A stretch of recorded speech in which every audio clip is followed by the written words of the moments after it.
சில விஷயம்லாம் அவாய்ட் பண்ணிட்டார். வெளியே கூட்டின்னு போறது, ட்ரெஸ் எடுத்து கொடுக்கறது, இதெல்லாமே அவாய்ட் பண்ணியாச்சு.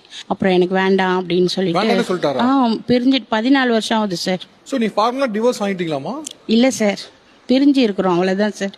அவர் வேற மேரேஜ் பண்ணிட்டு இருக்கிறாரு, நான் பசங்களை வச்சுக்கிட்டு நான் இருக்கேன் சார். இப்ப நீங்க ஆக்சுவலா கேஸ் ஃபைல் பண்ணலாமே? இல்ல சார், ஏன் அவரை லவ் பண்ணிட்டேன் சார். நான் அவரெல்லாம் கேள்வி கேட்காத இடத்துல நான் வச்சிருக்கிறேன் இன்னமும். இதுதாங்க ஒரு பெண்ணோட காதல்.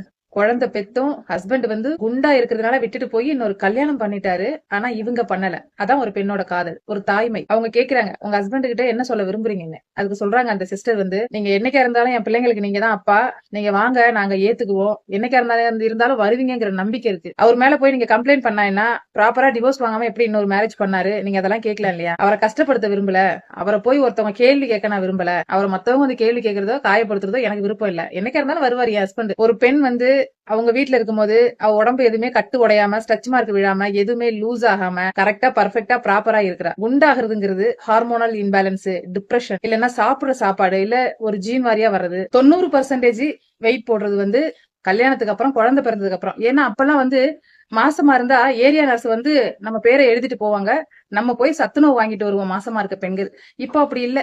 பிரெக்னண்டா இருக்கிறாங்கன்னு தெரிஞ்சதுல இருந்து ட்ரீட்மெண்ட், மெடிசன் வந்துதான் ஆகணும். ஹாஸ்பிட்டலுக்கு போய் மருந்து மாத்திரை, அவங்க கம்பல்சரி ஆரோக்கியமா இருக்கிற ஒரு பொண்ணுக்கு கூட மாத்திரை கொடுக்குறாங்க. அது ஏன்னு தெரியல. குழந்தை சத்து கரெக்டா இருக்கு, 3 மாசத்துல 4 மாசத்துல ஸ்கேன் பண்ணா அந்த குழந்தையோட பார்ட்ஸ் எல்லாம் ஆரோக்கியமா இருக்கு, உறுப்புகள். அப்படி இருந்தும் அந்த மாசமா இருக்கிற பொண்ணுங்களுக்கு இந்த டானிக்கே அந்த டானிக்கே சத்து மாத்திரை ஏன் கொடுக்குறாங்க? அப்ப அவங்க சாப்பிடுறதே இல்லையா சத்தான பொருட்கள் வீட்டுல? எனக்கு தெரியல. இதெல்லாம் சாப்பிடறதுனால குழந்தை பிறந்ததுக்கு அப்புறம் அதோட எஃபெக்ட் காமிக்கும், வெயிட் போட்டுரும்.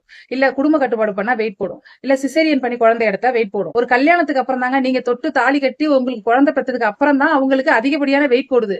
ஏன் அவங்கள வெறுக்கிறீங்க? அவங்க வேலை செய்யலையா, சமைக்கலையா, பாசம் காட்டலையா?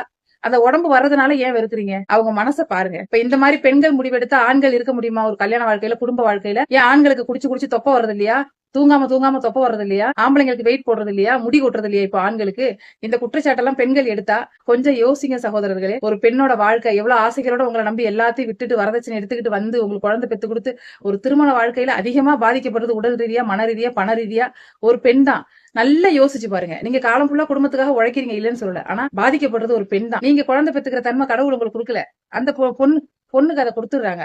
அந்த பொண்ணு போய் ஒரு 2 பிள்ளை பெற்றதுக்கு அப்புறம் சாதாரணமா போய் ஒருத்தர் போய் ஏமாத்தி கல்யாணம் பண்ணிக்க முடியுமா? கல்யாணம் ஆகல அப்படின்னு 2 பிள்ளைய வச்சுக்கிட்டு ஒரு தாய் போய் ஒருத்தர ஃப்ரெஷ்ஷா கல்யாணம் பண்ணிக்க முடியுமா? ஆண்கள் நீங்க பண்றீங்க. அதனால கொஞ்சம் ஏமாத்தாதீங்க. யோசிச்சு பாருங்க. வாழ்க்கை ஒரு முறைதான். ஒருத்தரை காயப்படுத்தி கண்ணீர் சிந்த வச்சு கஷ்டப்படுத்தி நம்ம போய் சுகங்கான்றது நியாயமா? இந்த வீடியோ மனைவி குண்டாயிட்டான்னு விட்டுட்டு போறவங்களுக்காகவும், குண்டாயிட்டான்னு சொல்லி அவங்களை குத்தி குத்தி காமிச்சு குறை சொல்லி காயப்படுத்திக்கிட்டே இருக்கிறவங்களுக்கு மட்டும் தான் இந்த வீடியோ.